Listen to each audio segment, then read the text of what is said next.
very special guest for you tonight. Hello, we've been expecting you. This is not a test. Your government and corporate overlords have implemented new measures for your own health and safety. We are just following orders. Everything is going to be fine.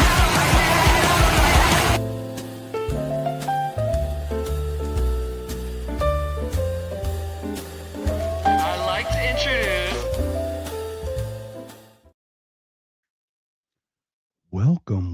Welcome everyone to another If by Whiskey.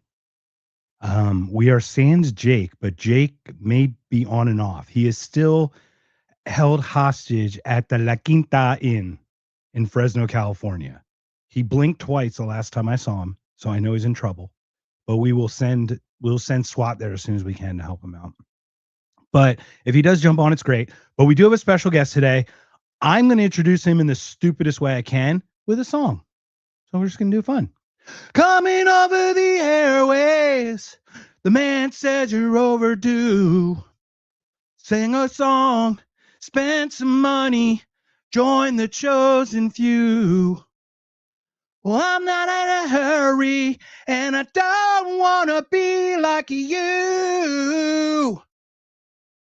All I want for tomorrow is to get it better than today, step by step, one by one, higher and higher, step by step, rung by rung, climbing Jacob's ladder.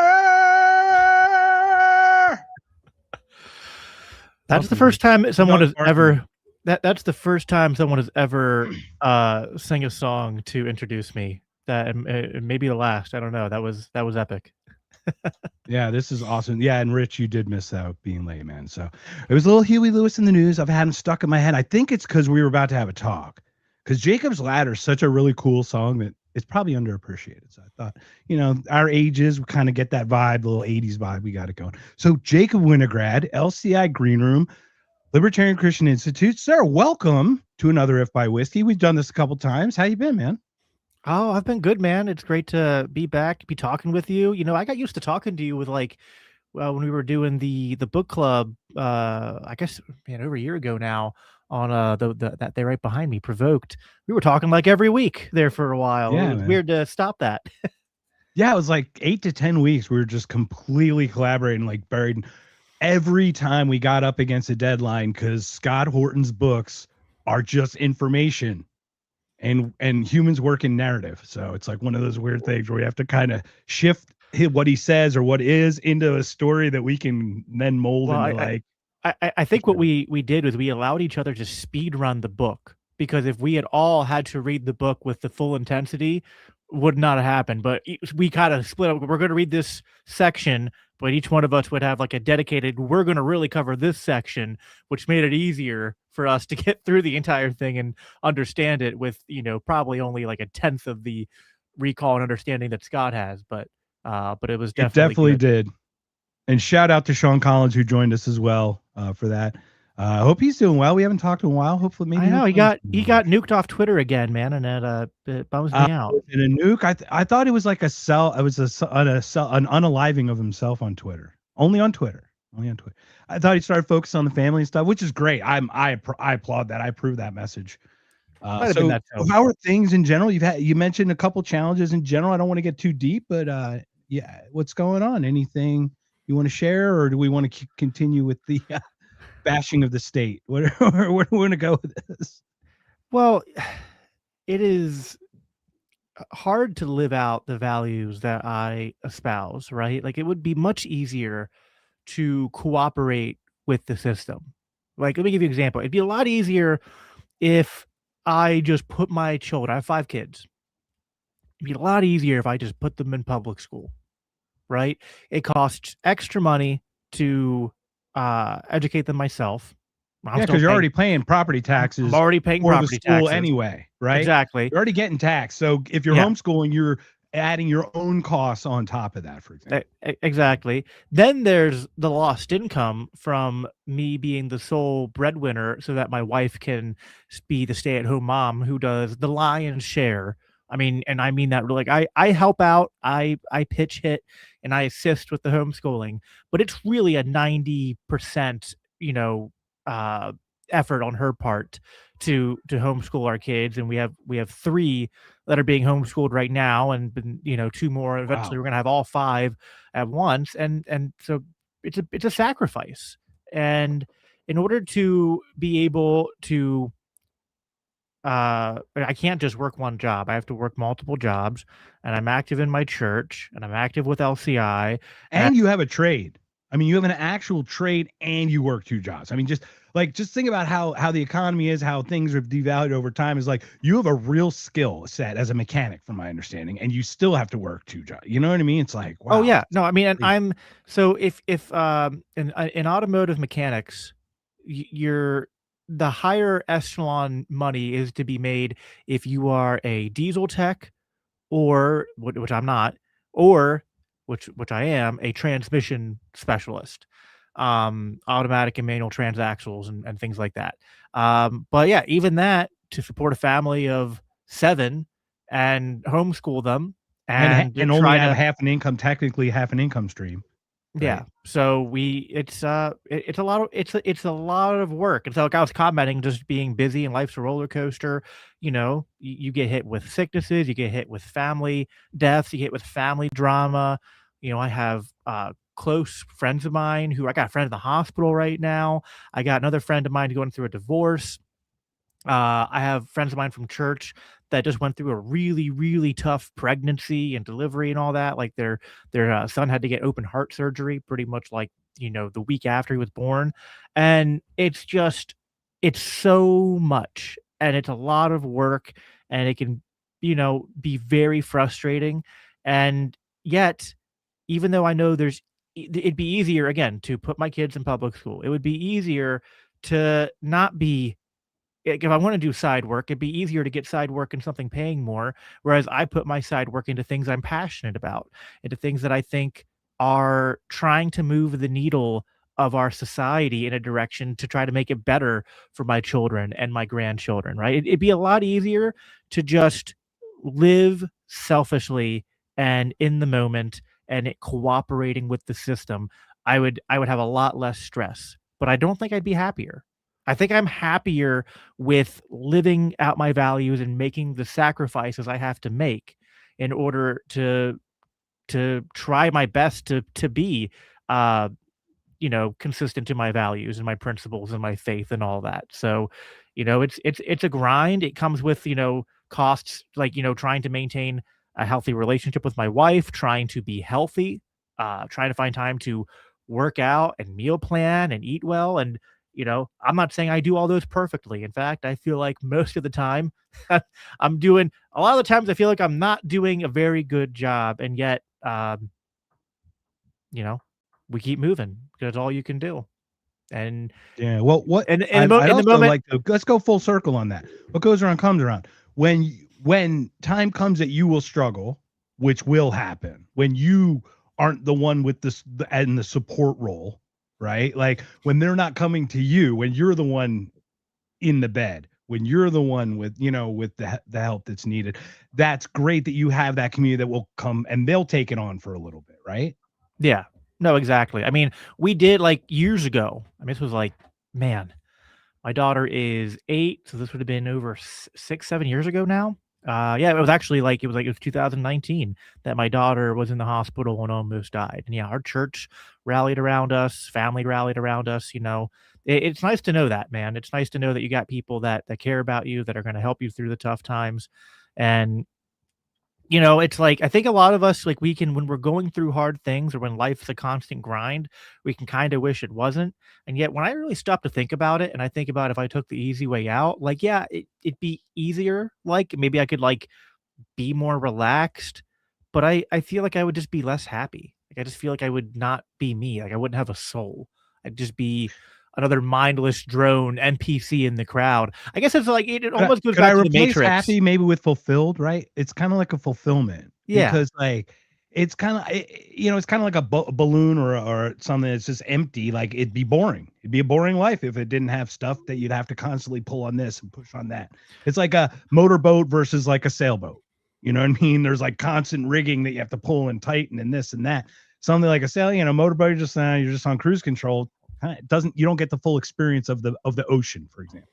That's how, like, the same thing about life. You don't get the full set of life if you don't put it on the sail mode, right? Well, or to equate it to what I do, it's like driving a manual transmission versus driving a modern automatic one, right? It's like I feel so much more connected to driving, and driving feels more fun and like almost like an art form, if that makes sense. When you're driving, downshifting instead of braking is my favorite thing to do. Oh yeah, downshifting instead of, I love engine braking. So. Engine braking saved my life. My brakes went out. I had a Toyota, and the brakes went out on it, but I was in a manual. So I was on the highway, and I'm going like 75, 80, and I was like, all right. Like I panicked for like a minute. I was like, wait, I'm in a manual. And I just, start downshifting and slowing it down, and got off to the side of the road, and, put the e-brake on, and, and then actually like use the e-brake to get home.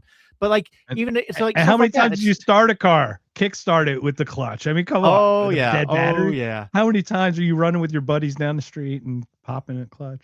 Like in this digital age, there's something about me, I guess. And I'm only 33, going on 34, but I guess I'm starting to hit that age where I get a little nostalgic for the more analog time. I just think there was something like, there was like this perfect peak in technology, where technology made life more convenient. Like, I'm not like a primitivist or Amish person, but like, you were connected to the technology, and like, it was like the technology wasn't doing the work for you. It was a synergistic, you and the technology cooperating. Whereas now everything is like, I work, so like sometimes, besides transmissions, I'm just doing electrical work. And like, we're at the point now where we almost have self-driving cars. We have self-parking cars and all that.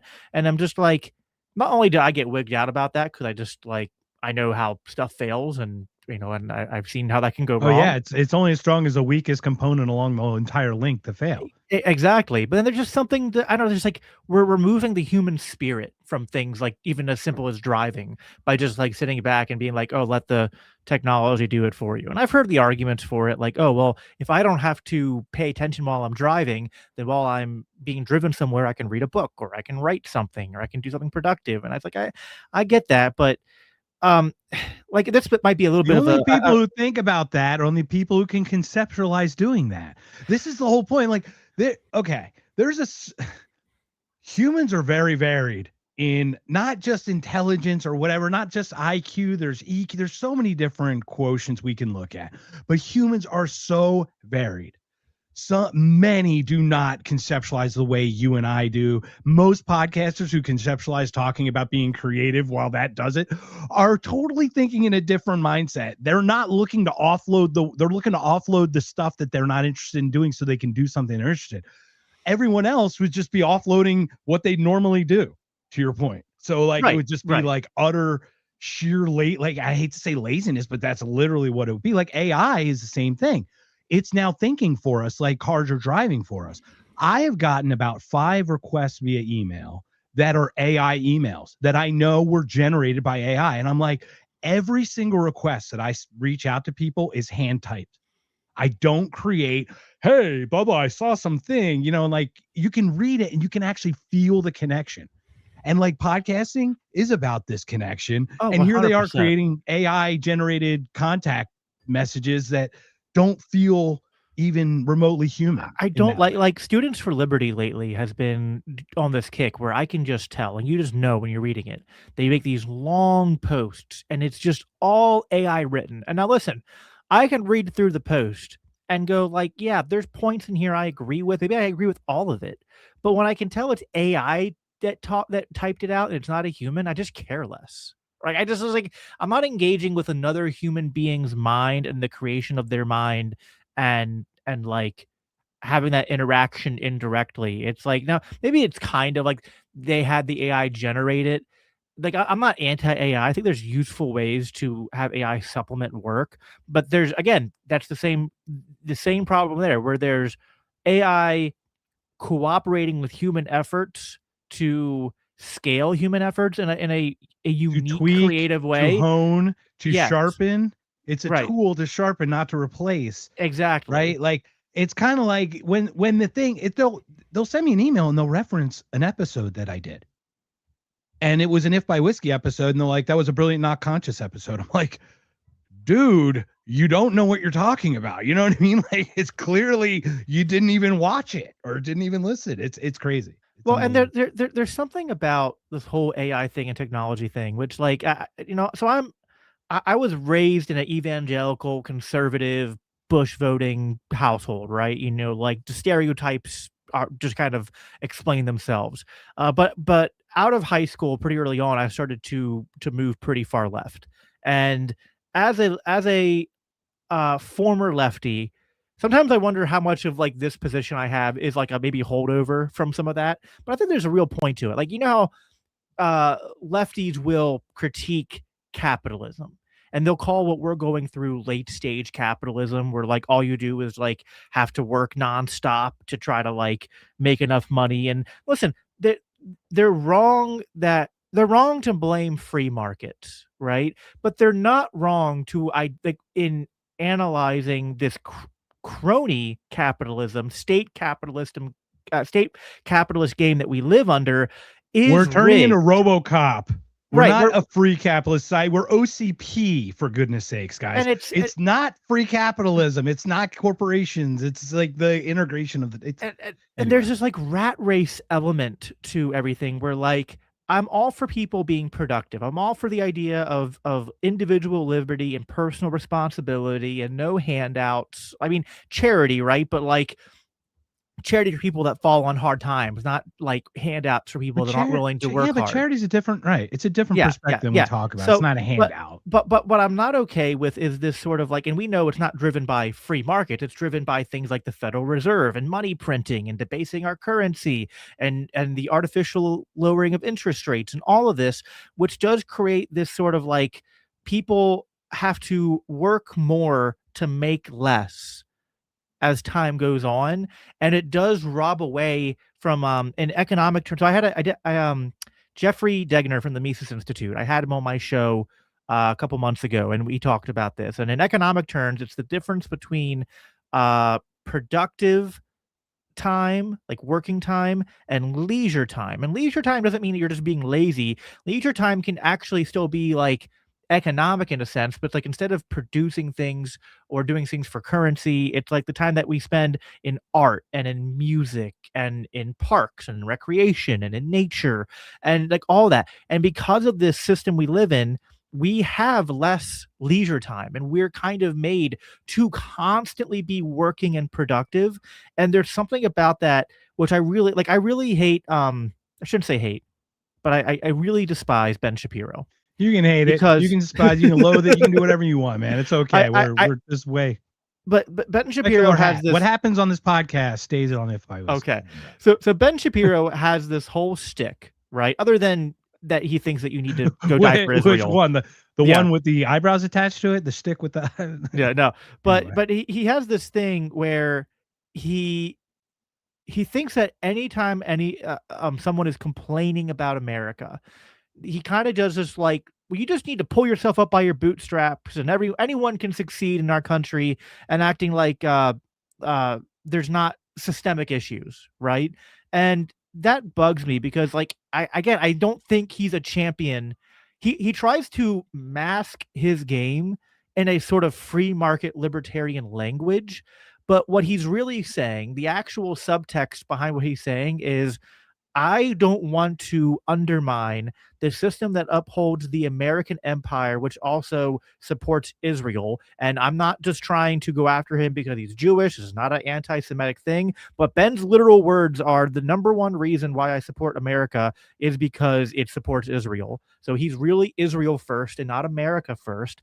And so basically what he's saying is, you just need to work twice as hard so that Israel can do whatever it wants, and America can continue to send billions of dollars of foreign aid to them. And there's just something about that I just find like especially offensive and evil and heinous. That's just like, it's even bigger than that. It's like don't worry about the system that I've figured out and gamed for my advantage, right? While boxing out other people trying to do what I do or something like that, right? It's beyond just like becoming great. It'd be one thing to become greatness, but we're finding that people are being handpicked and just completely failing upward. I mean, Oh, it's 100%. unbelievable. There are you can tell the difference between creators who are self-made and have organic followings versus ones that are kind of pay to play. Josh Hammer is pay to play. Dave Rubin, same idea, pay to play. Ben Shapiro, I might say he's a bit more talented than some others, but he's Well, he still a used to be lot very pay to talented, play. and now he's not as talented as he used to be. Well, Now he's more of was a pain in the ass. never he was He actually sounds like a young version of Mark Levin. If he grows up, then he's gonna sound like Mark Levin, for God's sakes. Oh gosh, can't even imagine. Can you These imagine people are Mark Levin, just but at Ben absolutely Shapiro's unhinged, speed? I mean, that just sounds like absolutely like oh Seriously, my gosh. that's the thing. You need to like morph him as he gets older. He starts losing the hair. The yarmulke doesn't cover as much. It's crazy, man. No, Anyway. absolutely. But yeah, I mean, there's just there's something about it which is just especially irksome to me because yeah, these people do game the system. They pay to play. Like Ben Shapiro was never at a Turning Point USA event until after Charlie Kirk died. He was only there because he and a bunch of other pro Zio people like just paid tons and tons of money to get up onto the speaking stages. Then what do they talk about? They got up there and basically complained about all the right wingers who were anti-Israel. Now, I want to be clear here. Like, there's a lot of things where I don't like things about Candace Owens. I don't like things about Tucker Carlson. I really don't like Nick Fuentes even. And I as a Christian, yeah, because we kind of work in principles and ideas. You and I have a set of things that we go into every conversation. And if they don't align, we figure out if they actually don't or why they don't, if it's translation issue or whatever. And if it doesn't, then we don't change to suit the group. That's why we don't get along with everyone on everything. That's the whole point. Right. Is we but I have more respect not for like that. ideological in a group. We're not tribal. We are ideal, idea. Exactly. And that's why, like, even when like people who are ideological, even if they have an ideology that I hate, I almost have just more respect for them because I'm like, you're real, you're authentic, your audience is like they follow you because like you've built something, you've built an actual movement, and there's people that like have bought into what you're selling at a level that like the other people that we're talking about like just don't, other than maybe like aging boomers who Mark Levin has a very dedicated watching base of like the a couple 100,000 boomers that still think octogenarians who are too 1990s. old. Have you heard this? Allegedly, the anecdote of the story of like their viewer audience are so old they're not strong enough to push the change channel button on the remote, and they're like, "We're good. We're just gonna wither and die off the vine." It's totally cool.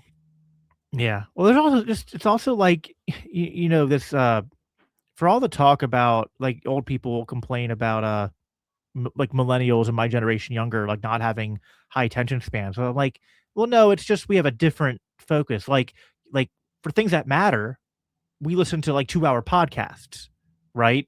And get information that way. We don't just listen to 30-second sound bites from Fox News or CNN, right? So it's just a matter of where your priorities are.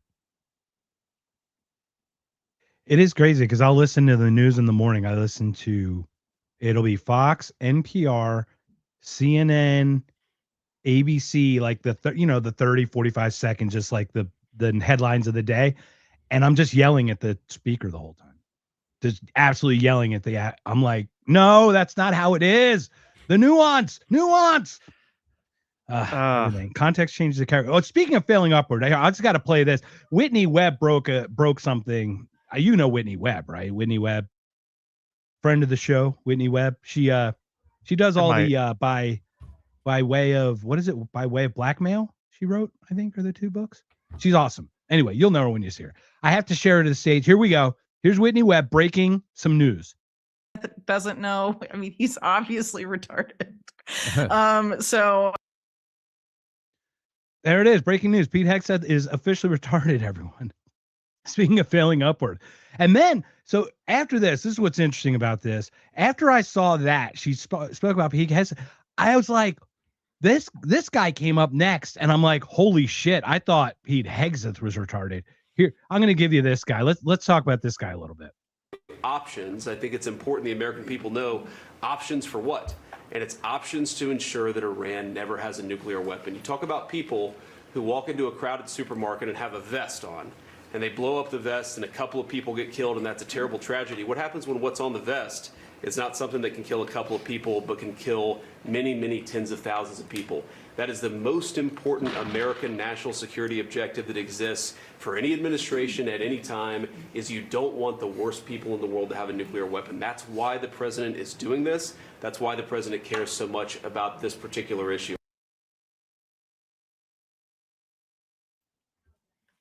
A vest. Like, never been thought of in the 47 years we've been at war. Is that what we've been at war for? 47 years? Well, I ran with a 1953 that we overthrew. Carry the 3, you know. It's like, go ahead, man. Yeah, I wanted to believe that like Vance and other people in the Trump administration were better than they were, but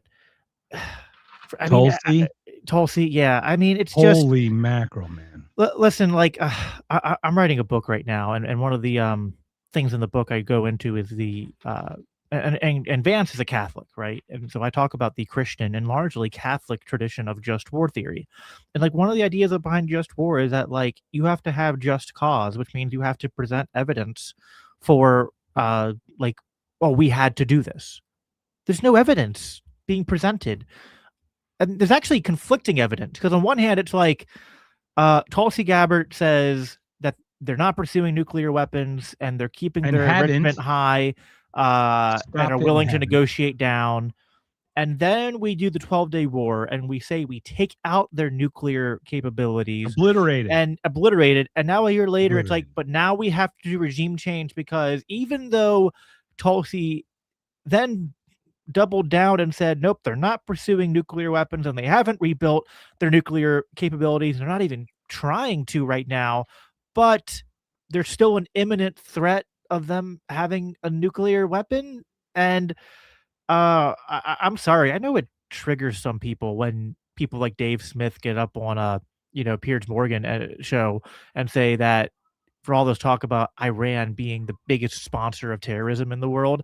And then he says, no, Israel is the biggest sponsor of terrorism in the region, and America is the biggest sponsor of terrorism in the world today. It's just facts. Just on any objective measure. If terrorism is, we are going to use violence to intimidate people and kill people in the pursuit of advancing a political agenda, which, how else would you say, what is advancing American interests? Right? American interests isn't like going to Iran, silly, and putting ground troops in and having a ground war. That's what's in America's interests. Like, you're just so silly, Jacob. Like, listen, for as much as we talk about the war with Russia and Ukraine being this proxy and being provoked by American foreign policy, right? That's not to say that like we would agree that in a very fundamental sense, the Ukrainian people have a right to go to war to defend their communities from invasion of a foreign army, in this case Russia, right? And you and I would be the first to sign up the second someone stepped on our fucking soil. Right, we'd exactly. be red dawning the shit out of this. You know what exactly, I mean? Right? Iran's done nothing like that to America. In fact, the only Americans that Iran has killed has been after we attacked them. Other than the only other so people will go back and say, well, it was Iranian.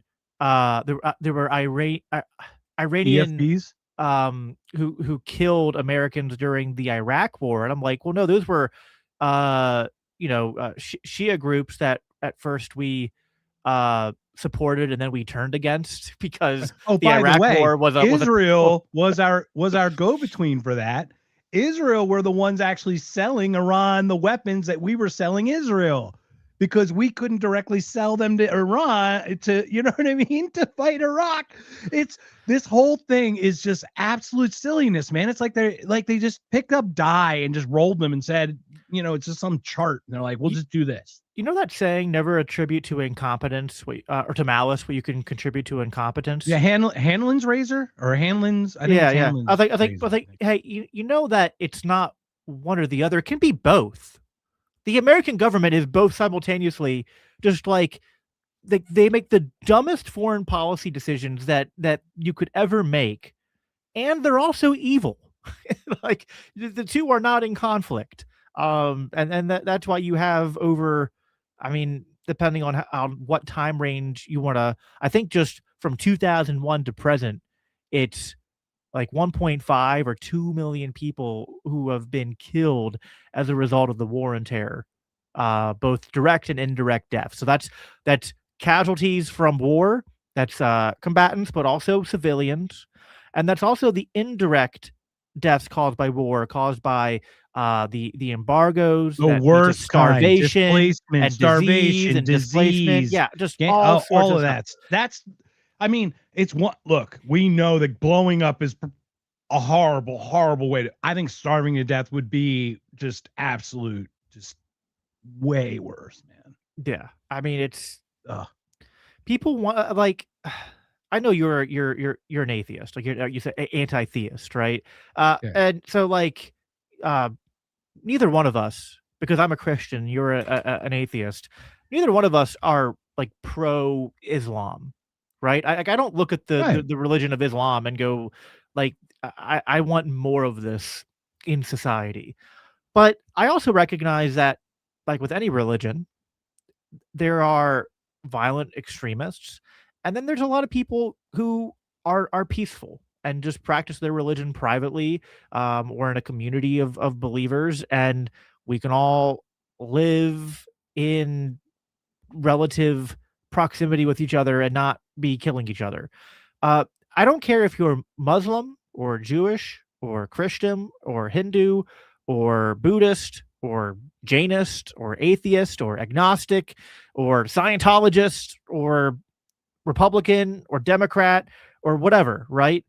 If you're living in a town where, or an area where bombs were dropped and your neighbors and your children or your parents or all the above died from either drone strikes or starving to death or diseases caused by American foreign policy and intervention or Israeli policy and military intervention, I don't care what group you're in, you are now infinitely more incentivized and uh, through just basic understanding of psychology to become radical and to hate.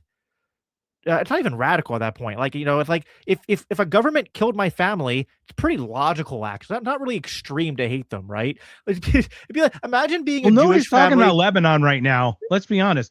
Lebanon is being invaded by Israel right now, while America are focused on Iran. No one's really talking about it. And we've taught, what was it? Landlocked, this internal displacement of like 1 million people. And your internal displacement, holy shit, they can't even get out. They can't even get out of the cage, guys. This is just imagine horrible being humanitarian. Imagine being Jewish in not in Germany in the 1940s, and then someone going like, "Oh man, guys, why do you just you hate the Nazis and you want to like you think they're this evil empire that's killing all these people? Like, you just sound so extremist right now. Like you want to go kill Adolf Hitler? You want to go kill, you know, just to overthrow this tyrannical government? Like how at some point, I'm Even not Germany okay. didn't overthrow Hitler. Even to the end, they didn't Look, overthrow their own government. listen, Let's not. I know. as a Christian and an anarchist, I am never okay with an innocent person being killed, even if it's in a defensive war. Okay, so like what Hamas did on October 7th, where they're going after Israeli officials, I don't have as much issue to say. Where they're going after civilians, that's a big problem. Although, of course, we also know there's the Hannibal Doctrine, which states that Israeli soldiers are supposed to, you know, fire upon their own civilians rather than let them be captured. But that's not to say If that Israel knew nothing about it and it was an absolute surprise, absolute 100% surprise attack and all that, it was an absolute act of aggression, and we don't stand for that regardless. right, Regardless of really who it's on. To be to your right, point. 100%. So like, but Yeah. just the basic idea of like, is it the extremism is, and where it becomes terrorism is when resistance to an evil threat blurs from I'm just going to respond to the aggressors, to like collectivizing groups of people and not distinguishing between actual aggressors and innocent people. But the thing is, that's being done on all sides of these foreign conflicts, right? When Hamas says, I'm going to kill civilians to punish Israel, that's evil. When Israel says, we're going to, level Gaza and kill, millions of, sorry, not millions, but tens of thousands of innocent civilians, and enforce a blockade that starts to starve them to death until finally there's so much pressure we have to relent, that's evil, right? Like, it's just, and think they're both acts of terrorism. So I don't know. Sometimes the truth is offensive if you're There's like guiding... evil and there's special evil. Like, I mean, look, raping anyone would be evil, or graping people, anyone be evil. But graping a child, it's an extra. None of them are. They're both evil. Obviously, the same level evil we talk about. But you know what I mean. But like, to that point, you add that child element to it. The Hamas terrorist, who was a peaceful person who then grew up in a landlocked area, basically an apartheid open air prison, who lost their parents to Israeli strikes, and then joins Hamas to go fight them and commit crimes against innocent people. That's evil. The extra evil is Israeli soldiers who, just because they view Palestinians as subhuman, say things like, it's time to go mow the grass, and just say, support the kind of greater Israel Likud project. And like I sometimes, people might say, oh, you're anti-America, and I'm just like, I don't know what that means. Like, am I anti? What? I'm not anti. So what do you mean by America? It's like, I'm not against America war. the land. Is that what America? Is that how you're defining America? Right. It's like aggression, or what are you talking? Or you're anti-Israel. It's like, listen, I'm not against the people, peaceful people living in America, or peaceful people living in Israel.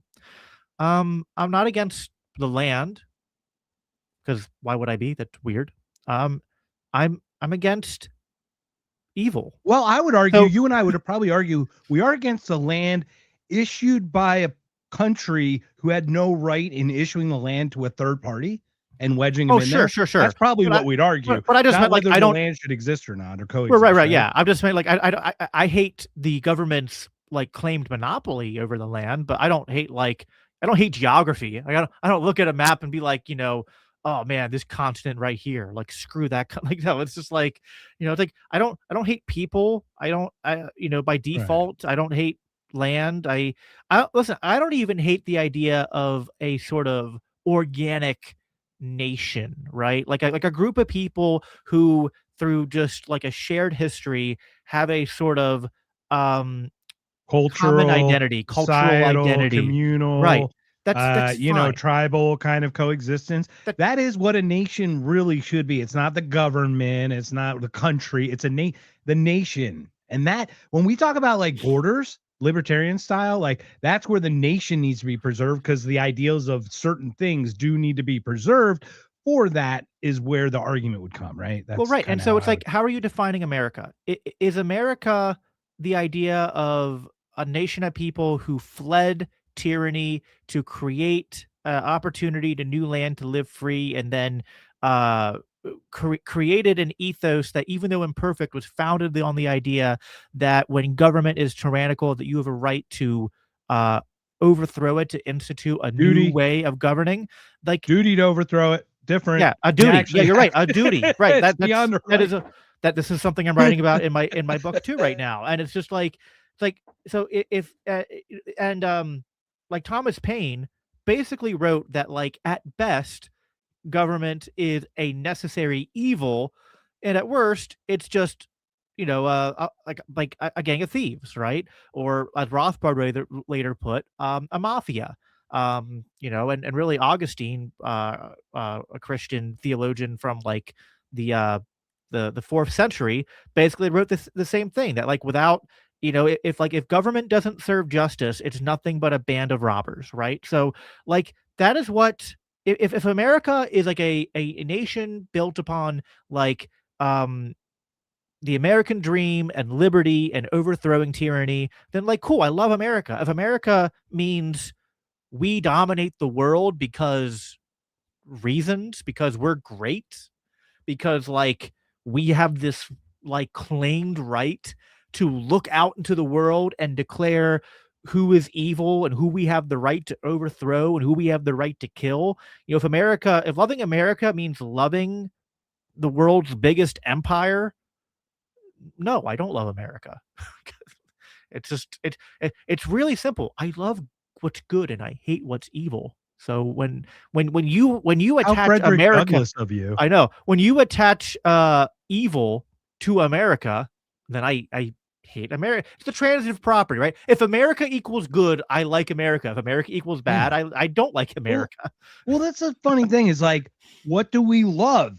Free speech, Second Amendment, the first 9 and 10. Okay, cool. No. Sketchy on 16 and 17. Mark, sketchy Mark, on some other why ones, don't but you- still, Mark, why don't you criticize what we don't like? Mark, why You know? don't you like trillions of dollars spent and creating a multi-trillion dollar deficit? Why don't you like millions of innocent people killed? Why don't you like being in a country where your government is run by shadow elites and PDF files who Yeah, but refuse to just- be given to justice? Like, why do you? It's like, oh boy, there's so much to love here. Why do I protest to any of this? Do you see what Jason wrote? We just got an if by America, you mean. Yeah. If by America you mean the non-empire, then I am all for it. But if by America you mean the empire, then I am for against it. So I wanted to share. You have 5 children, so you obviously have had relations with a woman. Yes. I think you understand women a little bit to have 5 children. We still don't know them, but I actually do understand them. There's a woman who just clarified it for me. I'd like to share it with us if we could, just to have a little levity, a little break from the seriousness. Okay. Okay. Everyone watching, pay attention. This person's going to tell you exactly how women think, feel, act. It's brilliant. Understand women. You can tell a lot from a woman's mood just by her hands. For example, if she is holding a gun, she is probably angry. I had to put the logo in front of the gun confirm because of YouTube, but can confirm. I can. That's a good one from Gnome, by the way. If you know Grumpy Gnome, that's who shared that today. So I saw that and I wrote, I'm too busy with my girlfriend's hands around my neck that she can't grab the gun. And then he said he pays extra for that. And then I said, I actually pay extra to get beatings without the bruises showing. So Hey, there was a man. little back and forth today. The Bible says that, the marriage bed shall not be defiled. That means like someone else stepping into the marriage who's not part of the marriage. What happens between a married couple is completely fine if it's agreed upon. I don't kink shame. What's interesting too? I've just thought about this stuff is like speech is not just the right to say whatever you want. It's also the right to like refrain from saying something. What a shock. You know what I mean? Like, it's like privacy. It's like no one thinks about privacy is not about expressing yourself. It's about not sharing certain things that you don't want to share. No, Like, 100%. I don't think people perceive it that way. I don't know. I look at shit weird. No, I think, that's the whole idea behind like, you don't have to self-incriminate. No, you get a warrant, right? Like you have a right to privacy. And anyone that wants to invade that has to be able to provide sufficient evidence to be able to raise a charge against you to explain why they're infringing upon that natural right. Yeah. Well, I want to share something too. This is Dark Crypto. Go to the Rothschilds. They're ones responsible for all the genocide. Funny story today. I don't know if anyone, no one follows me, so I don't think anyone saw this. But basically, someone added me today, and they want to come on the podcast. They want to come on Knocked Conscious. His name is Rabbi Rothschild. He's a rabbi and a Rothschild. And I gotta figure this one out. So I'm really curious. So he and I have had a little back and forth. Hopefully we'll have something. And then welcome the Vasus? Hey, what's up, man? Vasus? That's cool. Do you know Vasus? Yeah. I see the cross, so I assume. Excellent. So LCI, what have you guys been up to? What have you guys been doing? Or you know what, we want to talk about Dave? Because Dave Smith is coming to Phoenix on May 7th, 8th, and 9th, I think. And I'm going to see him the Friday night. I hope I can talk to you offline because I hope we can connect somehow. But you just recently posted something about him, because something about him being a comedian or failed comedian. But have you heard the latest trope? He's a comedian with the least amount of jokes, is what they say now. Some statistic. He is the Guinness World. Literally, they say the Guinness World Record of saying the least amount of jokes. Dude, really? What is going on with this propaganda? So there's this kind of like weird fallacy happening here. I don't know if there's a official name for it, but it would be like if I said, so I told you I'm a transmission mechanic, right? Now imagine that you said, from all of our interactions, I've never seen Jacob rebuild a transmission. I think he's got to be the worst transmission mechanic in the world. Be like, have you been to where I work?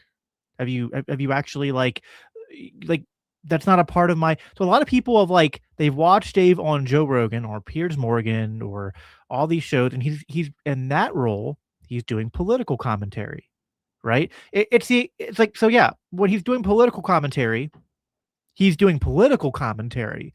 He's not going on Piers Morgan on a current events panel to do stand-up, right? Kind of like when I'm driving, I'm not walking, right? Imagine if I was driving a car, I'd be like, it's like, do you even walk, bro? Like, it's the most low IQ, mouth-breathing NPC nonsense I've ever seen in my entire life. I mean, it's just like, you don't even know how to respond to it. And like these people, the guy I responded to, like Ashton, whatever his name is, it's like 30 seconds after Dave posts that he's on Joe Rogan again, is quote tweeting it. It's just like, oh, failed comedian and all this like normal garbage. I'm just like, listen, maybe Dave is like 100% wrong. I mean, he's not, but maybe he's 100% wrong in everything he says on Joe Rogan and Piers Morgan. And you have all these breakdowns on, why we need to go kill 1 million people in the Middle East or something, right? More power to you.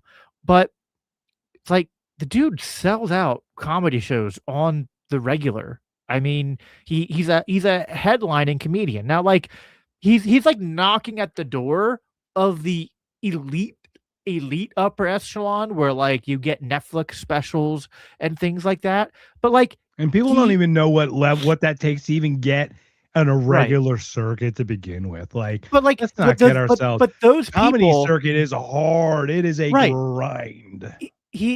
Those people in that upper, elite echelon, Dave has had like those people like on his Legion of Skank show, and they've done shows together. So it's like, it's not like he's like some like bottom feeder, like just doing local gigs. Like he's a, national comedian going around touring full time, and also a political commentator, because you can do more than one thing. And it's Dave Rubin is a failed comedian. Well, yeah, Dave Rubin is a failed comedian, just to be clear. So it's just stupid. I don't even know, like, what's the point of it? Because it's like, what's the point of going there? It's the same reason why when he's on with Joe Rogan and Douglas Murray, and he just focuses on, you've never been there, and this whole like, you're just a comedian thing. It's like, it's the reason like Ben Shapiro says, I won't debate Dave or any of the non-interventionists because like it's beneath me. It's like, if it's so beneath you, if these arguments are so easy to take down, then just do it.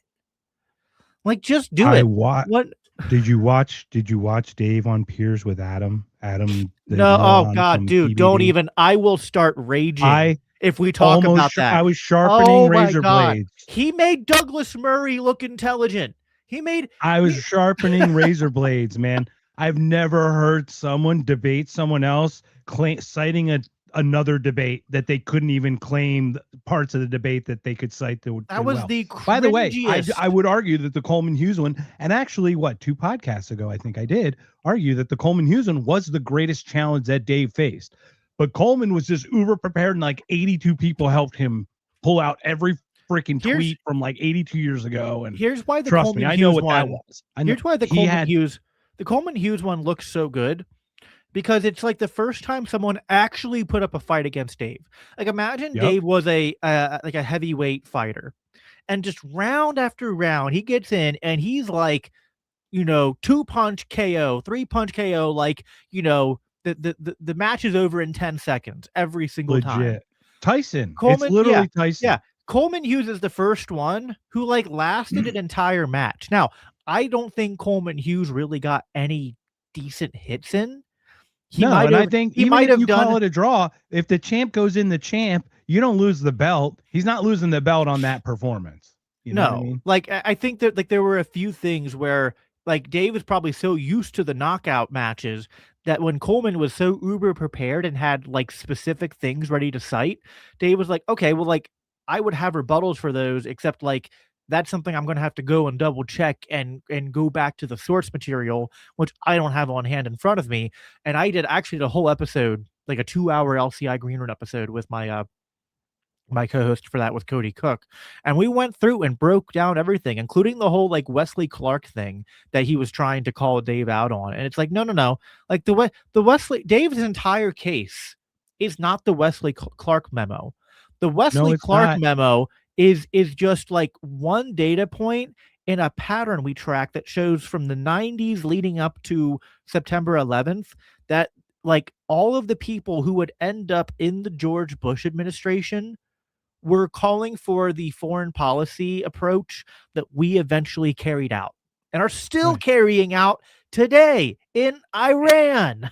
It's like, and what's crazy is no one's referring to the second Wesley Clark conversation with Horton on Piers Morgan, where he literally talks about being handed the memo in some weird way. It actually seemed more direct even than the one that was casual anecdote that he was sitting cross-legged, all casual in that interview. This was way more. And then he talked about resurrected by an Israeli, by the Pearl Institute and Wolfowitz. And Scott Horton, you see his eyebrows waggle and he's like, dude, you just gave up the entire game, man. Yeah. And you're right. It doesn't hinge on that. But isn't it funny? Literally in the order in which they're written down, they're almost going down one by one. Right. It's kind of like those things where like Coleman was able to know enough to just constantly pivot and deflect and dodge, because it's one of these things where the case for the especially the 90s lead up, right, and the case for the neocon influence and plan to do regime change all along is sort of like this convergence of data and evidence. And it's true that if you take one single data point and you fixate on it and you remove it from the entire argument and set of data and you say, this doesn't prove anything. Sure. But that's not the case. The case is not, does this singular point of data in complete isolation prove the claim? It's can you explain to me, without appealing to just coincidence or no explanation, how 40 different independent verifiable points of data, whether we're talking about the clean break memo, whether we're talking about the Project for New American Century, whether we're talking about the Wesley Clark stuff, whether we're talking about the stuff that was released later in like WikiLeaks and just all these converging data points that demonstrate that they were, listen, put it this way, because I like to understate things, not overstate them. I'm not saying 9/11 was an inside job, but I am saying that there's a chance they had a heads up about it. And even if they didn't, if they did know about it ahead of time, they wouldn't have wanted to stop it. And that's like they might have even wanted to nudge it along by maybe shooting a missile somewhere and replacing one of the planes or something. Yeah, like they wanted a 9/11 thing to happen. And I mean, you can look up the dancing Israelis, you can look up just the what was it? I think Benjamin Netanyahu, after 9/11 happened, said, "Oh, this is a good thing. And I was like, well, it's not good that the people died, but it's good because now America is going to get involved more in the Middle East, as if we hadn't been already, as if we hadn't built bases in Saudi to be bombing and blockading Iraq for a decade.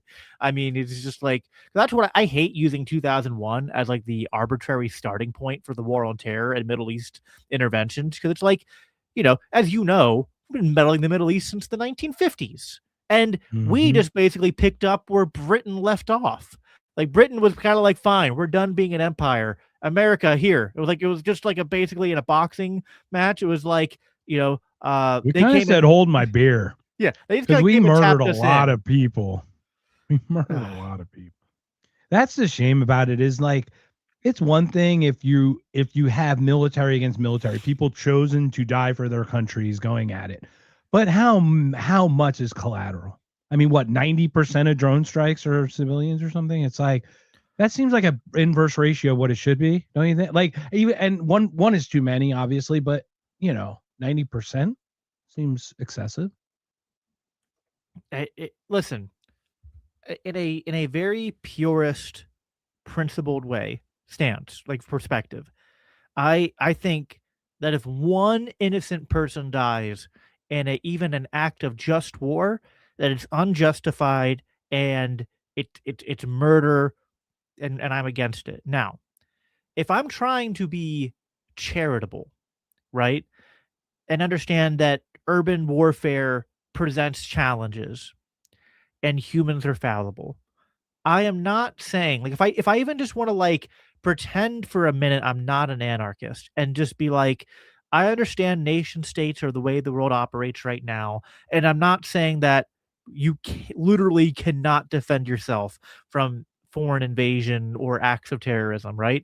And I am not saying that your response has to literally be 100% guaranteed to not have any unintentional collateral damage, right?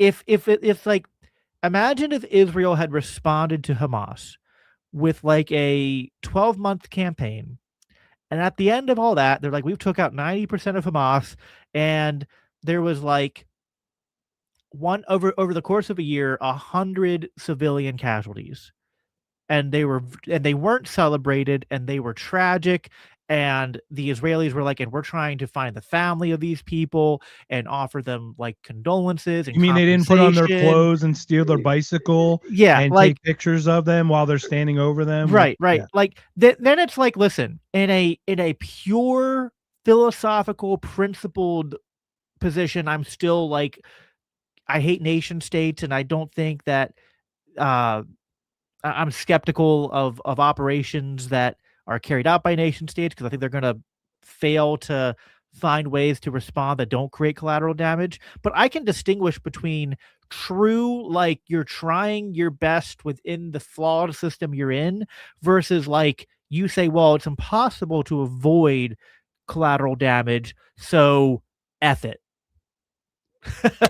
Which is That's the other basically thing too. what Is we like, do. it's kind of the point. You had the gentleman, you were moderating the debate between Dave Smith and that other gentleman, and it's like, you can be principled, but friction exists, drag exists. It's like the world is not a vacuum, and the whole Right. take a penny for the whole save. It's like, to that mind, you're really gonna go to this like drill down way. It's like, you just know what feels right.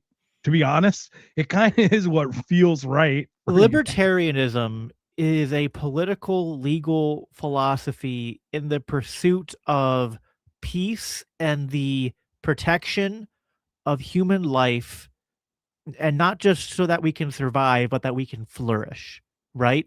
If at any point, now, I think to Zulu's credit, Zulu wants to push the philosophy to say, if we have an area where we don't know how to answer this in a way that doesn't seem to contradict our principles, let's not give up and throw our principles away. Let's try to find a way to resolve the contradiction. And I respect that.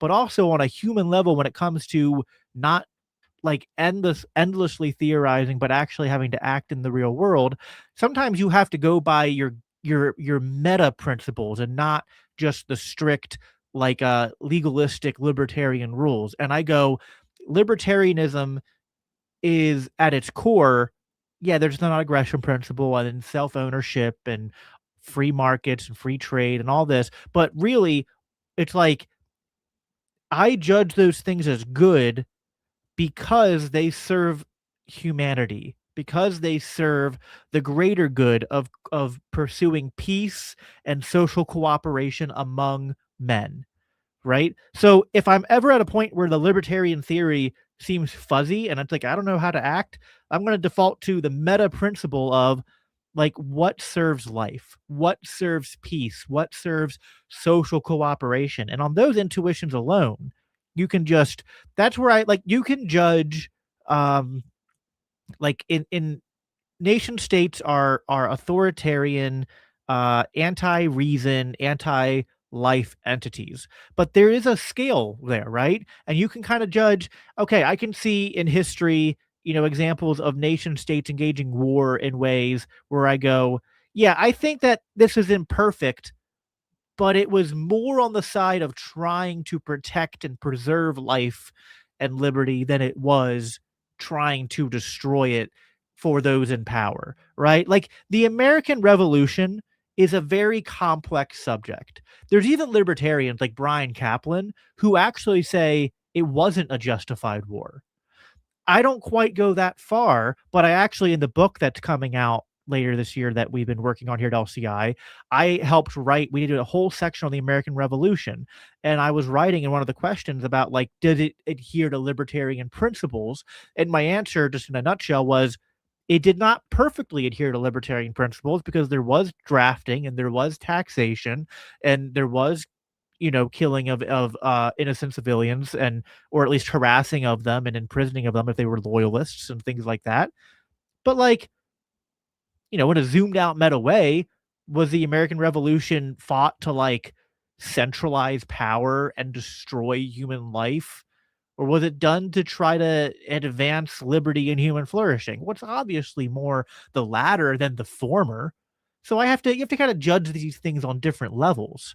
But the point is with the current state of America and Israel and all this, even if I judge on that, like, on the curve, they fail. Right. But like, if you think about it from an American meta perspective, is Britain, we consider Britain invaders at that point. So they're aggressing on our property. We asked them to leave. They didn't. So now we drive them off.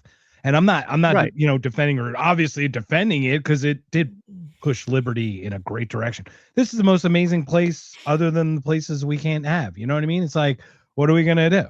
But, to that point, it's just right. amazing. Like Civil War's crazy too.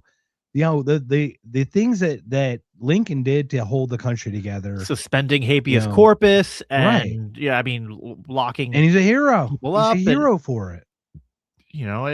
So it's and I mean, I don't want to go down. That's a whole bringing A up whole Lincoln, different the one. Civil We can War. talk DeLorenzo and man, we get Joel Ellenwood on here. Exactly. But I mean, I think most people know the indoctrinated know the stuff on that. But yeah, it's just definitely like this audience. yeah. It's just frustrating. Like I don't want to. I really care about libertarian theory and principles and all that. But yet I do try to, like in that debate I moderated with Dave. It's like I want to have a foot in theory and a foot in the real world and kind of try to find a way to move forward, balancing both. And yeah, like I think the way you said it's like you love this place. It's like yeah, I actually love America. Because I love America, that I hate our government. Because like we are not just killing people halfway across the world, but like we're in a metaphorical sense killing our own people. We're devaluing our dollar. Sometimes we're literally killing our own people when it comes to what ICE is doing. But yeah, we're devaluing our own dollar. We're saddling our children. Don't forget Ashley Babbitt. I talked about that yesterday. It's like funny how like the Ashley Babbitt's one side, and then you've got the pretty and good on the other, and you're like, they're all overreach of the state. It has nothing to do with elephant or ass. Has nothing to do with either of those two things. Has nothing to do with blue or red. They complete state overreach that caused the murder of 3 Americans. Sorry, that's just how it is. Yeah, I mean, and they listen. Both sides have their biases. Like the left is appalled when human life is taken, and I get that impulse, but they don't care if people are canceled for their free speech, which I know. Or before Uh, they're out of the womb. I mean, it is yeah, yeah, interesting that it is yeah. like that's not Now, like yet. Now, I'm not saying I disagree or agree, but to your point, it's like the argument is right. That's not alive yet. But then once it is alive, that needs to be protected. It's like interesting, right? yeah, Yeah. and then the right, might be better on those issues to some extent. Now, maybe not free speech if you criticize Israel, but um, but then the right has this weird thing where it's like that the left doesn't have, which is this like fetishizing of like loyalty to the government and politicians, and like a sort of embracing of brutalism of like. I think it's order. Yeah, like to a Jordan, if I were to use like a Jordan Peterson analogy, that is not chaos. And the left is more chaos, creative, uh, pushing the edges, trying to move the needle. And the right, the conservative, is the one holding with the white knuckle grips, trying to keep it together. So with that, it's an order problem. And with that, it allows this weirdness of law and order to be conflated in some weird way. Yeah, yeah, it's like the left is like superimposed chaos, which almost seems like a contradiction, but that's like their ethos. Whereas yeah, the right is like superimposed I mean, it's kind order. of like if it ain't broke, break it, right? I mean, like, look, innovation happens there. If we don't have that segment, then we atrophy here because things change and we don't change with it. So there always needs to be a percentage that pushes, a percentage that's anchored, and then the middle kind of go with the flow of the culture and kind of move that way. And if it goes too much one way or too much the other, it can be an overcompensation. Well, it's like I don't really know. I think for the longest time since I became a libertarian, I've identified more as right wing.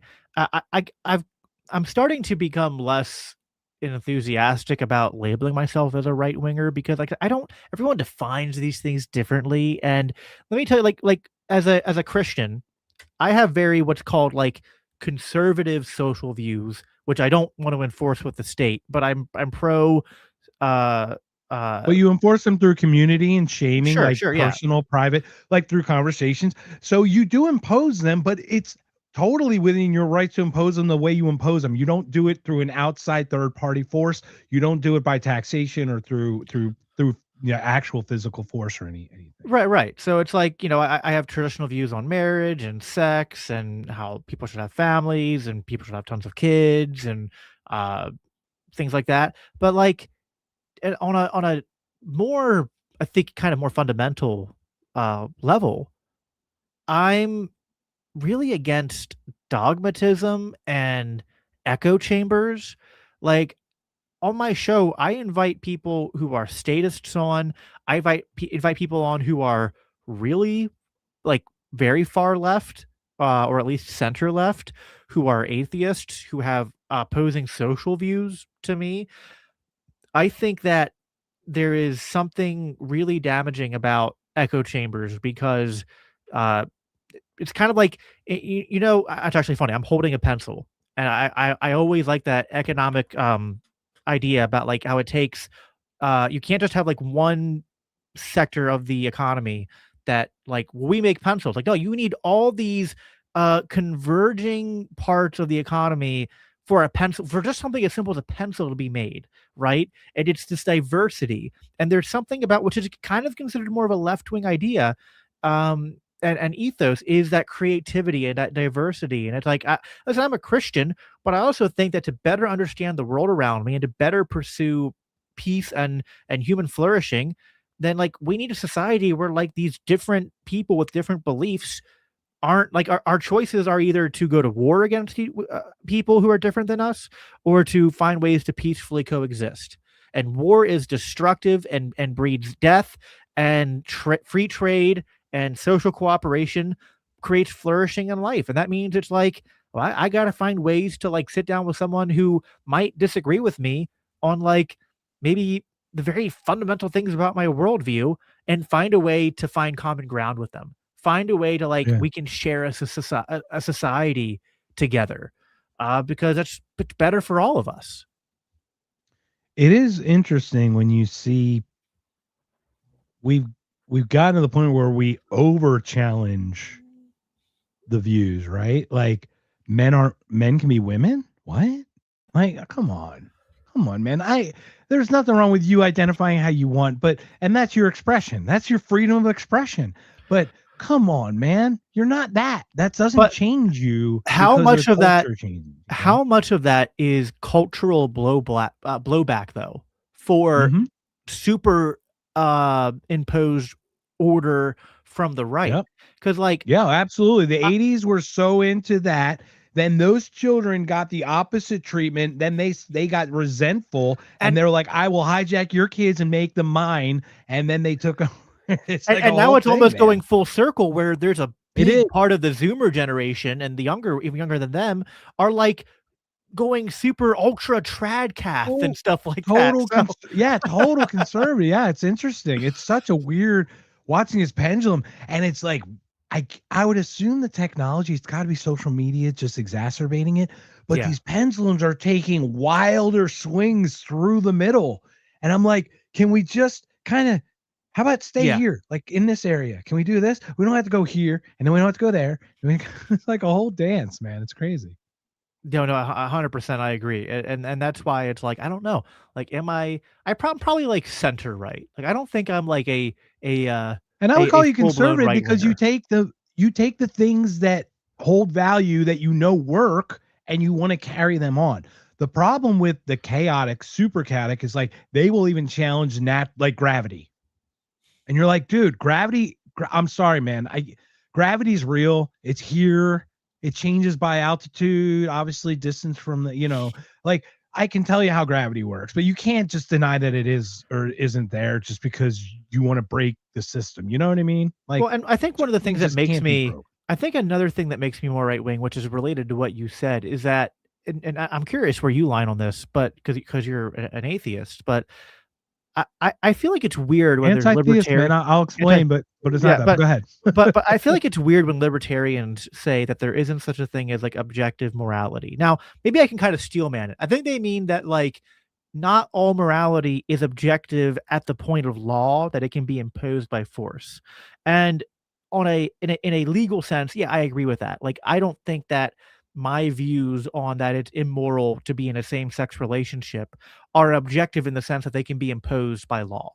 But I feel like if you're a libertarian, you at least have to believe in some objective morality. Like, isn't the non-aggression principle objective? Like, isn't it just objectively wrong to kill an innocent person or to steal from them?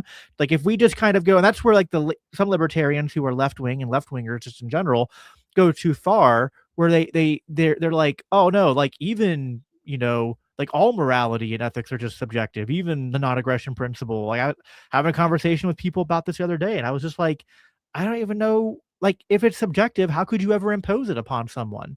Like, you're basically saying that, like, yeah, I don't think you should kill someone, but I can't stop you from doing that because, like, that's just my subjective morality, dude. I'm like, okay, I don't know how that exactly works. Also, you're contradicting yourself, because how can you, everyone, even libertarians, even anarchists, have things that they will kill for, have things that they will use force on. So it's like, whatever you say, that's human you. Though. That doesn't make them libertarian. That makes them human. I would no, but I just meant like in general. If anyone says if anyone says I don't believe in objective morality, I go, yeah, you do. What are you willing to kill for? Whatever you're willing to kill for, that's what your objective morality is. Right. Whatever you're willing to sacrifice your liberty to commit, right? To commit something that would replace your liberty for that, then that's your line, right? Yeah. That you're talking about. Yeah, 100%. That's a great question. So as an anti-theist, this is all I'm saying. I have a challenge with the institutionalization of faith. Like, I see religion as government for faith. Like government is institutionalized ideology. So this isn't a criticism of faith. Faith is an amazing, beautiful thing. I understand all of that. I've had experiences that I can't explain, but it's the institutionalization of it. So I have an issue with the Catholicism, because like, you're still protecting pedos, bro. No offense, but you're still protecting pedos. And like, that's a fact. And like, there's no disputing that in the world. Now, that has, once again, like, how do I really come at you for that? And I'm not. Please let me be clear. Like, Well, I'm Jacob not a is not Catholic, responsible so- for, right. Well, but you understand, right? But Yeah, you yeah. understand when you have this issue, because I have a friend that's directly affected by one of the ones in California that was part of like the $160 million suit, like ridiculousness. So it's like, I understand it from a direct thing. It's not like I just came across it as some conspiracy thing. Now, as that's where the anti-theism comes. Now, if you have a direct faith, like you can call yourself Christian or however you sense that, that's beautiful. I love that. So I just want to clarify like the whole faith. No, I hear As what you're. the objective morality. Oh, good. Yeah, go ahead. Well, no, go No, cover the please, objective good morality too. Oh yeah. So about objective morality, did you watch I started watching, we were going to do it. Jake and I were going to do it. The debate between Dave Smith and Andrew Wilson. Oh yeah, I mean, I'm the one who made that happen. Oh, you did? Oh, interesting. Okay, because I love to talk to Andrew Wilson because I can clearly talk. At one point, when you go it- watch it, by the way, you'll get to a point where Dave gets so exacerbated. He's like, I don't know why Jacob thought this was a good idea, which was so funny. And that's funny because like Andrew is exacerbating in that because okay, so yes, objective morality exists, but I think where I argue is it's not through the book. Or I'm sorry, it could be through the book, but it ain't from God.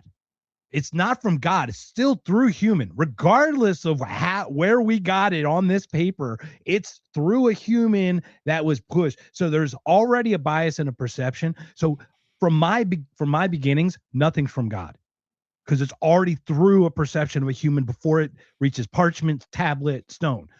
If God brought a book down, which obviously we can say he did through man. That's the argument. Now, this is just from a 50,000 foot because it's such a big, deeper conversation.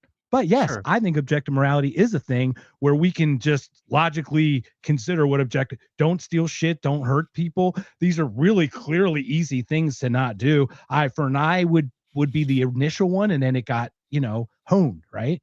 So that's where I'm at. So like, I lost a friend to suicide. He texted me the morning asking me where I am, and I didn't respond to his text because it would have been like I should have. Now, would I want him to not kill himself? Yeah. Would I stop him from doing it? If I could somehow tell him he'd be loved and I wouldn't want him to go? Yeah. But I don't know if I could use force to stop someone from choosing to do that to them for themselves, to be completely honest. Yeah, I don't know. It's an interesting dilemma. Like, because I think on one hand you can't. On the other hand, if you can tell they're not in the right state of mind, I think there can be a justification to intervene. But it's kind of it's messy. I get what you're saying there. Yeah, and he would not have been in the right state of mind. But it's like I've spoken with this kid a million times. It's like I would have talked him off the ledge. I would have been the only one. It wasn't rough. The proverbial ledge clearly, but. I know what you mean. Like I have a cousin that I was close with growing up who committed suicide, and like I mean it's just tough. You always think like, and I remember like we had hung out once earlier that year, and I said we were gonna like do it again sometime, and then you just get busy, you don't follow up, and it's one of those things that like it's real tough. But I mean, first of all, just since you brought it up, I just want to say that like if anyone's listening to this and you have any thoughts of suicide and you don't think your life is worth it, like it is, like reach 100%. Out to I mean I don't know you, but reach out to me, reach out to loved ones, reach out to your friends. There are always options. I don't care whether it's you're going through something really hard or you just feel lonely and isolated. Like there's always you could be going through the darkest times and think it's never going to get better, but I promise you it does. I promise you that there's people who are willing to walk with you in that dark place and help you get to something better. So I wanted to say that anytime suicide comes up, I'd like a yes and on that, if I may. Yeah. Just because the advice, this is excellent. Thank you for sharing that. I've done a podcast about suicide, about people we lost to suicide. So if people want to go through a catalog, I'm sure you've talked about it. I can imagine how many times you've mentioned it or it's come across. You are valued. First of all, if you know someone who is hurting, do not add burden to them by asking how you can help. Just do something for them. Oh, Say, hey, 100%. I'm coming over. I'm gonna pick up your clothes and I'm gonna wash a load of laundry. Or I'm gonna wash your dishes. Let me clean your kitchen. Don't ask them how you can help them. They're already suffering. It's Yeah. No, something I 100%. never heard that before. And when I heard that, it clicked so strongly because I've always been like, they never told me how I could help. I've always told them I'd be there for, but you have to be there. So just be there for them, I think is a real good point. Yep. People don't like to ask for help. Even people who are doing okay. It's like we generally we I think this is kind of a cultural thing too, probably as Americans and Westerners, but like we don't like asking for help. Um we might want it, but we don't want to ask for it. And so yeah, don't ask people, "Oh, if you need anything, let me know." If you know someone's going through something hard, even if they're not like, it could just be depression, it can be pregnancy, postpartum. But listen, postpartum's tough. My wife's had 5 kids, and postpartum is like a really big deal. And so like if you know someone who's pregnant or about to give birth, like, make Make sure meals that for them, make meals clean for up them, show around, up. like pick Yeah, things up. Yeah, 100%. vacuum, something, Yeah, just 100. do something. Yeah. Yeah, like don't sometimes people don't even know what to ask for, or and maybe all they really need is just someone to be like, I want to do something for you, right? It's just something small, but just like, yeah, showing up, presence, that's such a big thing. We live one of the things, like going back to what I said at the beginning, like this kind of rat race sort of culture we live in, where we have to be hyper productive to stay ahead of this inflation devastation that the Federal Reserve and our war machine puts on us. It makes us live like you ever watch the movie Wall-E, where like they're all on the ship together, but they're just in their pods and just like not interacting with one another until Wally like screws up everything. That's how our society has almost geared us to be. We're like we're in a sense more interconnected than ever, and yet we're more isolated than ever. And it takes real intention to kind of like break out of that, because the The incentives are reason that against it. is I came across that. If you think about a wheel and a hub and spoke thing, everything used to come from a center out. So you used to be the center of the people you connect with. Now everyone connects around the outside. So you never actually get to everyone's center to be like to have that real connection, because everyone's connected this like on the outside.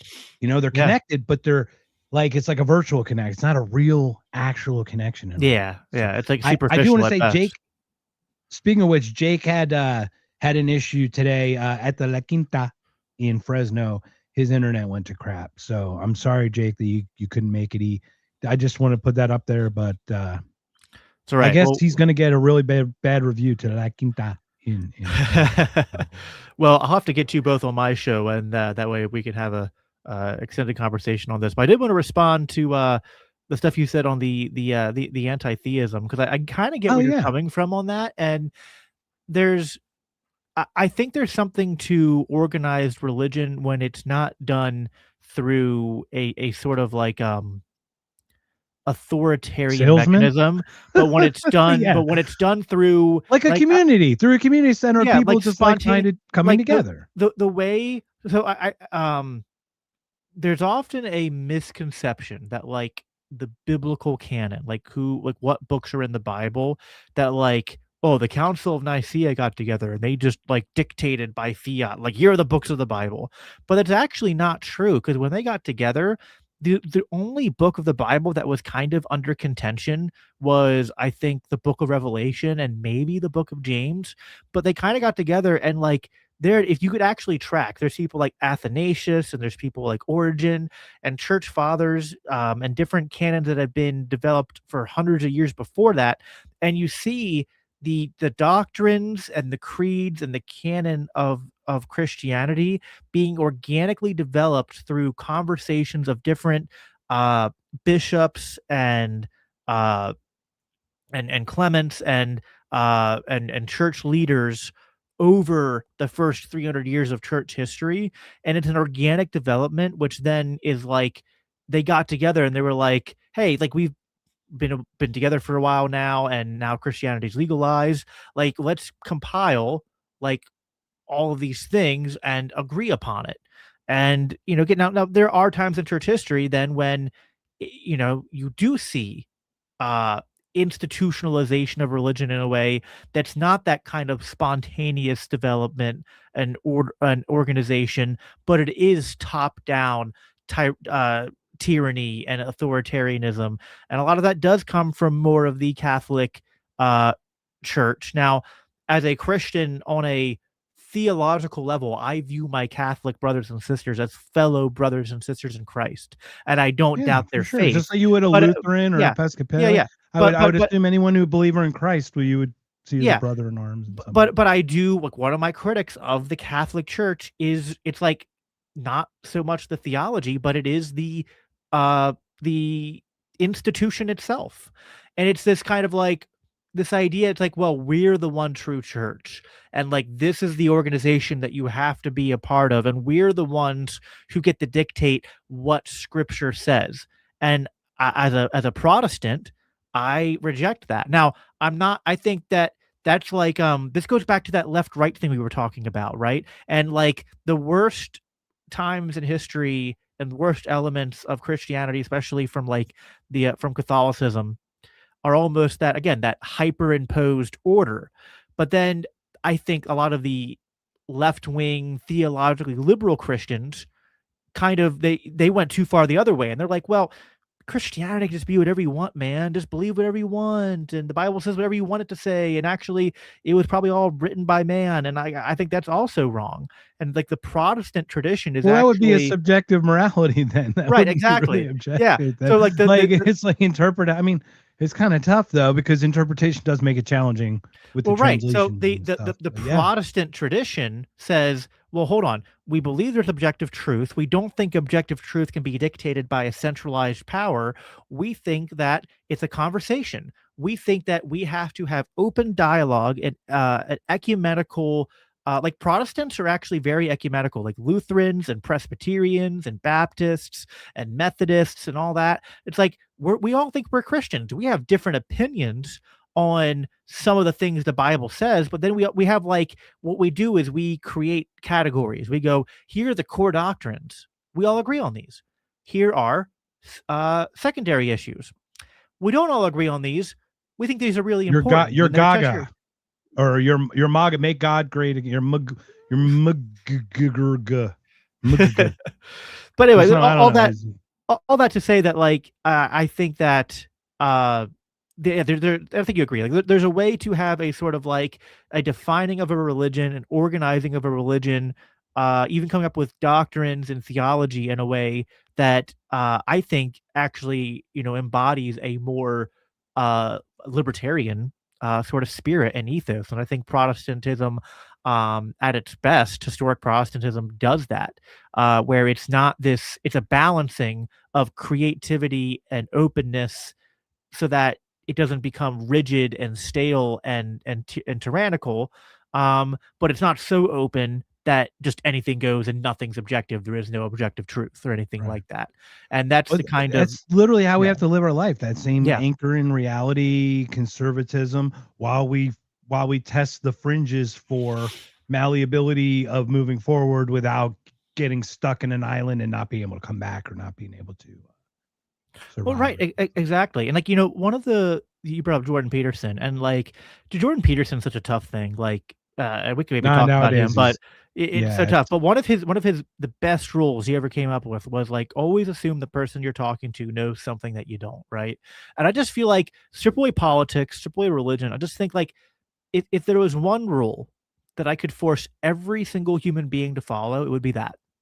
I think society would just improve infinitely if every conversation people had, they just operated with the like, this person might be really different than me, and I might have strong disagreements with them, but there's probably something that they know that's vitally important about life or human flourishing or just anything, little or small. There's something they know that I don't, and that means I have to approach this conversation with humility about what I don't know that they probably do know, and respect for them, and maybe even an interest to find out the things that they know that I don't know, right? Like how much would that orientation just like fundamentally change the way that we approach human conflict in society and everything. And I think it's kind of like that is, I think, almost at root what causes a lot of conflict is that people I think anytime you get to the point where you're like, I know it all, I haven't figured it out, I have it all figured out,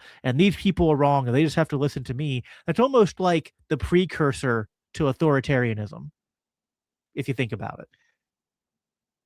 Yeah. Well, I mean, yeah, it's like imposing my speech on others.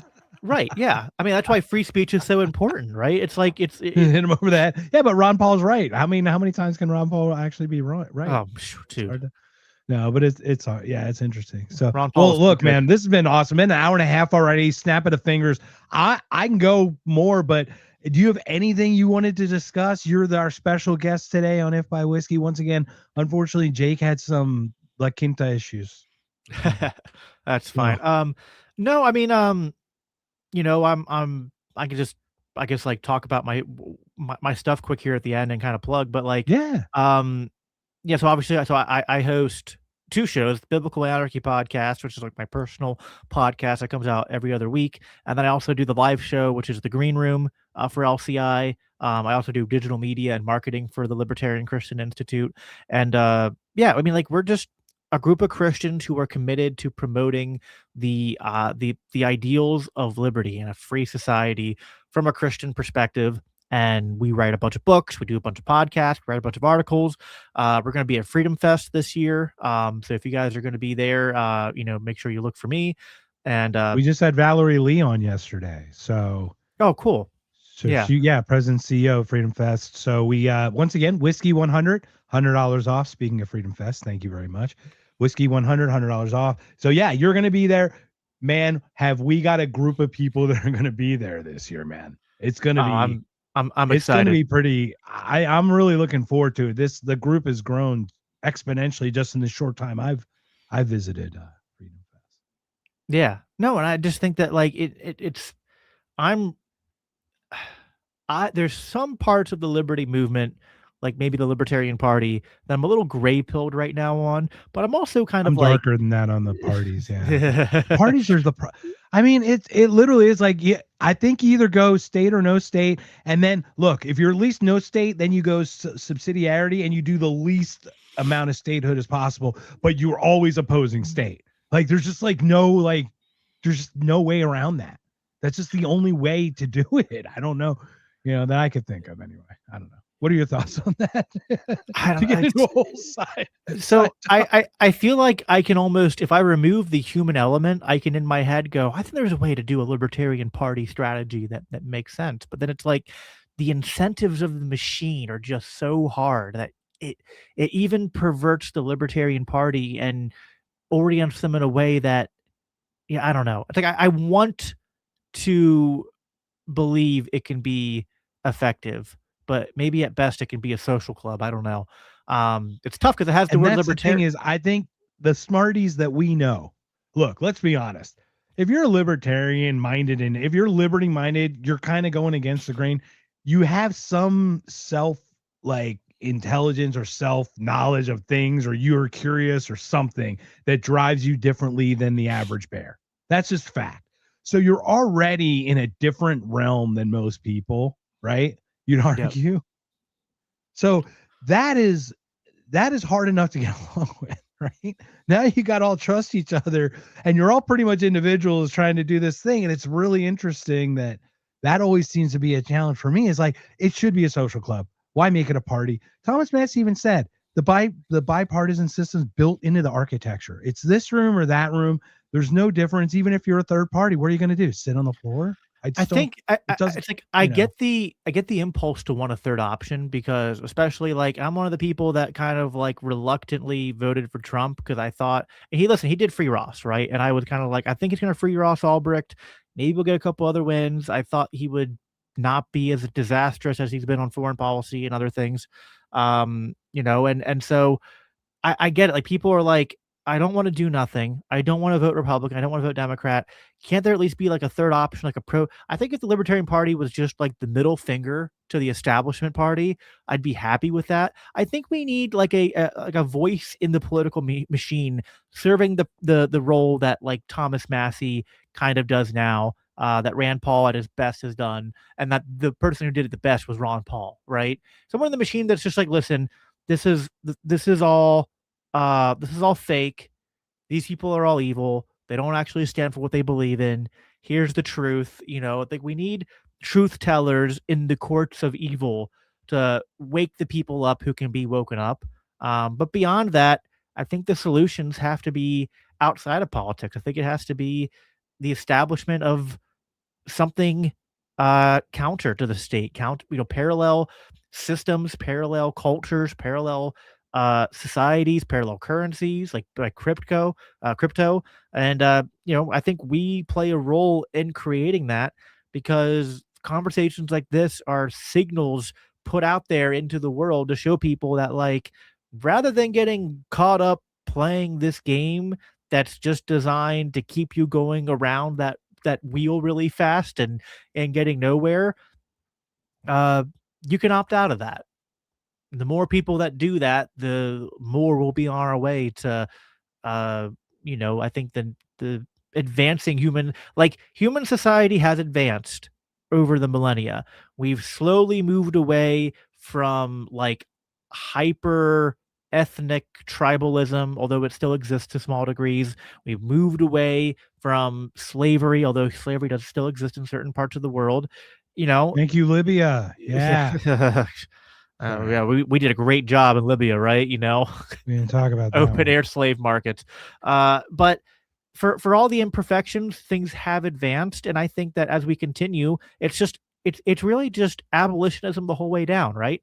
We want to free people to not be slaves of other human beings, whether we call that chattel slavery, whether we call that statism, and maybe we never get there the whole way, but we just keep moving that needle, right? Try to make it better for the generation after us.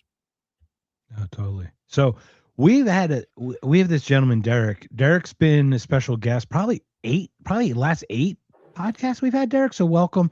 We're so happy to have you join us again. We have some differences in opinion, Derek, but it's not in a bad way. It's in a just more of an educational way, if I may.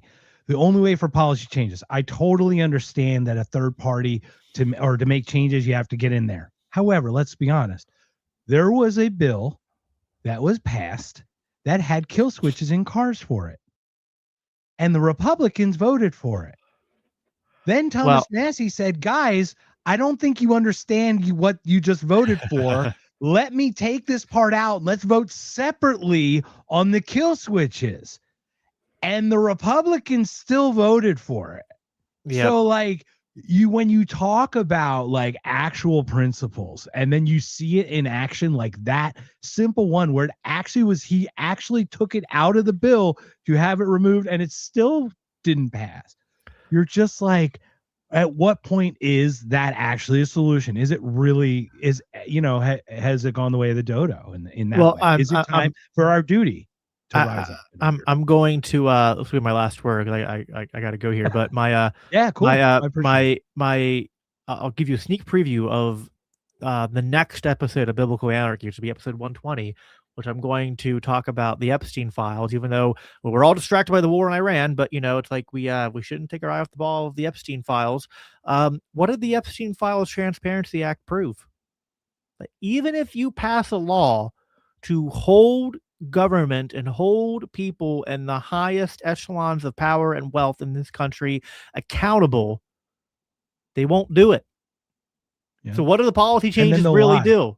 Yeah, they'll just lie and cover it up. 6 million. There's 6 million emails. Oh, now we're playing with the Overton Willow of only 6 million emails. What about the other 8 you didn't mention that are probably, you know what I mean? That there's because that's where we're at, right? Like it's just, to your point, they just completely fudge it. They just make the pencil duller and duller. I think the brilliance of people like Thomas Massey pushing things like the Epstein Transparency Act isn't that I think policy changes will actually happen and make us freer, but it just wakes more people up to the fact that this is all a house of cards. It's all charade. Yeah. It's political theater. It's not real.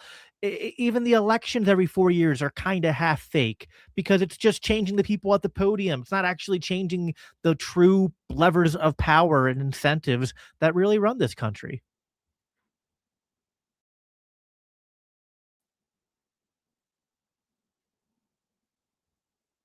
I'm back. You're muted. Mark, you're muted. At least you're muted on my end. I am muted because I really screwed that up. So I fat fingered something. And I just wanted to thank everyone for joining. So please continue that last thought. If you could reiterate that last thought. I don't remember what it was. I was saying, oh yeah, it's a house of cards. Even the elections every 4 years. House of cards. Yeah, the elections every 4 years, you're just changing the people at the podium, not the people behind the scenes who were in the actual levers of power. And it's like, if this whole idea of the American experiment is that we're a nation of laws and a government by the people. It's like, well, if the people are behind Thomas Massey to pass a law to hold the government accountable and the government says no, then we're not a nation of laws. We're not a nation by the people. What does that mean? What does that mean? It means we're not a free country. People, and the more people that wake up to that, the better. So, I mean, God bless Thomas Massey. He's the, and protect him. Yes, protect him, and don't let him run for president. Please spare him that. Do you hate people? Listen, I love Dave. I love Dave. Dave Smith is my homie, good friend. But like I've been telling him, every time I see Dave be like, oh, Thomas Massey needs to run. I'm like, are you insane? Don't do that to him. I like him alive. I like him alive. Don't do that to him. We don't want to burden with that. We honestly, because he'd have to make decisions he doesn't want to make. He would. He absolutely would. I'm sure it'd just be awful. So, Jacob, once again, thank you for joining us. LCI Green Room, Biblical Anarchy. Tell us the last bit about yourself before we call it a day. Thank you again for joining us on If by Whiskey. Yeah, thanks for having me on. You people can go to follow me on X at Biblical Anarchy and go to biblicalanarchypodcast.com, libertarianchristians.com. Like I said, I'll be at Freedom Fest. We got like 4 books coming out this year. We'll meet that, man. It's gonna be fun. Yeah, we're having a good time. So if you like what we been talking about here, you can come follow us and what we're doing, and definitely go check out the book club that we did a couple years ago on Provoked. If you haven't read it yet, get a copy of it. Follow through the book club with us. It's on both of our channels. But yeah, man, thanks for having me on, and do it again sometime. If you get the book, and I know it'll put you over the airline limit for taking it with you, but try to take it with you to Freedom Fest. We hope Scott will be there. So if you will, he'll sign it, and he's awesome. So yeah. Hey man, it was a pleasure doing that with you. It's been an honor meeting you through this and stuff. And I'm so glad we had an open conversation. Look, we didn't even hate each other. No arguments about stuff. We literally just expressed what we thought. How about that? Who'd have thunk you could have open conversation and dialogue and walk away and not be at each other's throats? I know, novel idea. Right, man. Well, thank you again, everyone. It's been another If by Whiskey. Stick around, Jacob, on the backside. We're just gonna close it up. But thank you, everybody. Have a great day. Jake, so sorry you couldn't make it, man, but we got you next week. Take care. Thank you, everybody, for joining us on this Wednesday night. This has been If by Whiskey, and we hope you have a wonderful, wonderful evening. Subscribe to If by Whiskey. Fuck Liberty Lockdown. Subscribe to this show. No, come on!